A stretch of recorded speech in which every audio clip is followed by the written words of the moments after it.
Hello everyone, আসসালামু আলাইকুম। কেমন আছেন আপনারা সবাই? আশা করি সবাই ভালো আছেন। আমি টাঙ্গাইল থেকে বলছি সীমা। আপনারা দেখছেন আপনাদের পছন্দের ইউটিউব চ্যানেল সীমা সংসারে আপনাদের সবাইকে স্বাগতম। আবার হাজির হয়ে গেলাম নতুন আরেকটি এপিসোড নিয়ে। আজকে আমি করে দেখাবো মাছের মাথাগুলো ভুনা করে দেখাবো। মাছের মাথা ভুনা করার জন্য মাছের মাথাটা আমি ভেজে নিব প্রথমে। তো ভেজে নেওয়ার জন্য প্রথমে দিয়ে দিলাম লবণ, হলুদের গুঁড়ি, তারপর মরিচের গুঁড়ি। এখন এই সব উপকরণ দিয়ে মাছটা ভালো মতো মাখিয়ে নিব। মাখিয়ে তারপর সরাসরি চুলায় চলে যাব। তো ফাইনালি আমার মাছের মাথাটা মাখানো হয়ে গেছে। এখন আমি ভাজি করার জন্য চুলায় তেল দিয়ে নিচ্ছি। তেলটা ভালো মতো গরম করে নেবেন। তেলটা ভালো মতো গরম করে নিলে আপনার মাছগুলো আর কি কড়াইতে লেগে যাবে না। তো আমি মাছের মাথাটা দিয়ে দিচ্ছি দুইটাই। এক পিঠ ভাজি করা শেষ হলে তারপর আরেক পিঠ ভাজি করব। আর একটু ঢাকনাটা ঢেকে আমি ভাজি করবো যাতে মাছটা একটু ভালো মতো সিদ্ধ হয়। তো আমি ঢাকনাটা এই যে ভাজি করলাম, আমার এক পিঠ ভাজি করা হয়ে গেছে। এখন আমি উল্টিয়ে দিব মাছটা। দেখেন তেলটা ভালো মতো গরম করে নিয়েছি, সেই জন্য আমার মাছটা তাড়াতাড়ি উঠে গেল আর কি।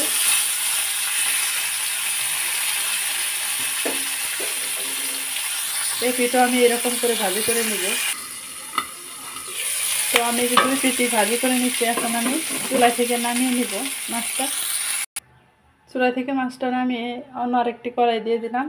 দিয়ে দিব এখন তেল।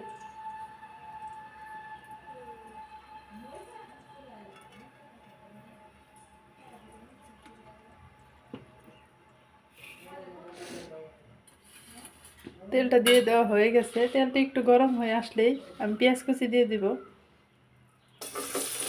মাছে যেহেতু কোনো সবজি ইউজ করছি না, সেই জন্য কিন্তু আমি পেঁয়াজটাই সবজি হিসেবে ব্যবহার করব। আর দিয়ে দিব কিছু কাঁচামরিচ কুচি।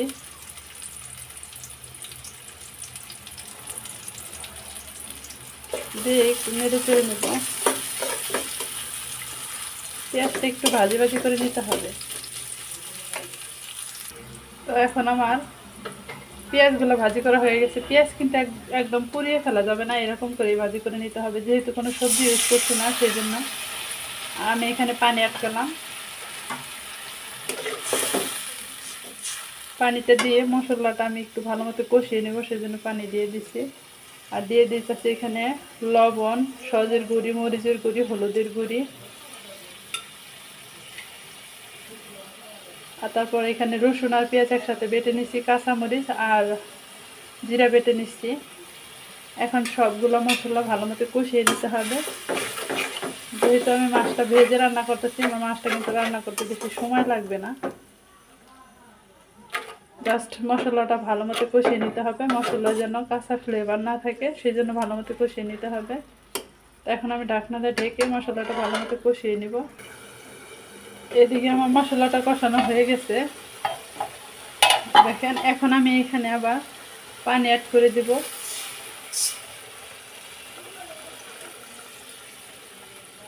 পানিটা দিয়ে আর একটু পানি অ্যাড করে দিতে হবে। পানিটা দিয়ে ভালো মতো একটু বলক উঠিয়ে নিব। বলক উঠিয়ে তারপরে কিন্তু মাছগুলো দিয়ে দিব।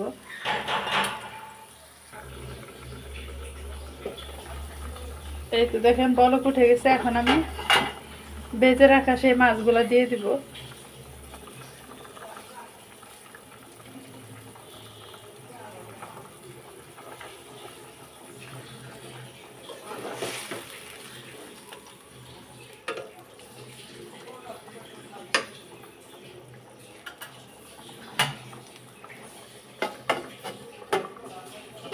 ঢাকনাটা ঢেকে রাখলাম, একটু পরে আবার উলট পালট করে দিব মাছটা। অলরেডি আমার রান্নাটা হয়ে গেছে। এখন একটু লবণ মরিচ চেক করে দিব। আর এইখানে আমি আস্ত কিছু সাদা মরিচ দিয়ে নিলাম। দিয়ে লবণটা চেক করে তারপরে একটু জাল দিয়ে চুলা থেকে নামিয়ে নেব। তো এই যে ফাইনালি আমার রান্নাটা হয়ে গেছে দেখেন। ঝোল কিন্তু খুব একটা নাই, অল্প একটু ঝোল। একটু ঝোল না রাখলে খাওয়া হবে না, কারণ যেহেতু আমি তরকারিতে কোনো সবজি ইউজ করি নাই, সেই জন্য একটু ঝোল রাখলাম। এখন আমি চুলাই থেকে নামিয়ে নিব। ফাইনালি আমার রান্না শেষ হয়েছে, পরিবেশন করে নিলাম। তো আমারটা এইভাবে রান্না করে নিচ্ছি, খুব সহজেই দেখিয়ে দিলাম মাছের মাথা ভুনাটা। ভিডিওটা ভালো লাগলে অবশ্যই কিন্তু সাবস্ক্রাইব করবেন, আমার চ্যানেলের সাথেই থাকবেন। তো আমি এইভাবে রান্না করে নিচ্ছি।